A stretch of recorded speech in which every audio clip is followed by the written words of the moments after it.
شیخ Saadi علی رحمہ ارشاد فرماتے ہیں کہ رودبان کے میدان میں نے ایک شخص کو چیتے پر سوار ہوتے آتے دیکھا تو اس کو دیکھ کر گھبراہٹ کے مارے میرے پاؤں چلنے سے جواب دے گئے۔ جب اس نے دیکھا تو مسکرا کر کے کہنے لگا، اے سعدی، اس میں گھبرانے اور ڈرنے کی کون سی بات ہے؟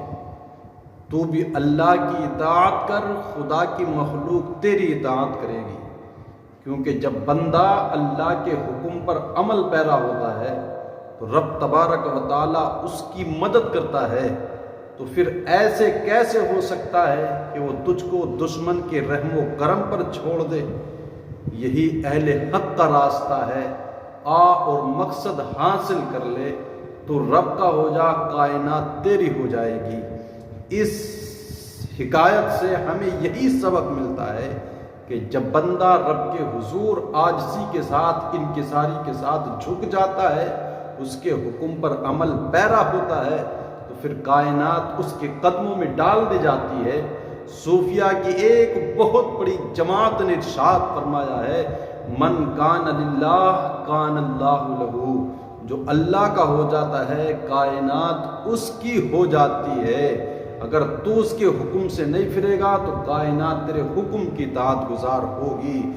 تو ہم گردن از حکم داور مپیچ، کہ گردن نہ پیچد ز حکم تو ہیچ۔ تو رب کے حکم سے گردن نہ پھیر، پھر کوئی تیرے حکم سے گردن نہیں پھیرے گا۔ حضرت عبداللہ ابن عمر رضی اللہ تعالی عنہ، آپ کسی راستے سے جا رہے تھے تو راستے میں کچھ لوگوں کو دیکھا جو گھبرائے ہوئے تھے، ڈرے ہوئے تھے، ایک راستے پر بیٹھے تھے کچھ لوگ۔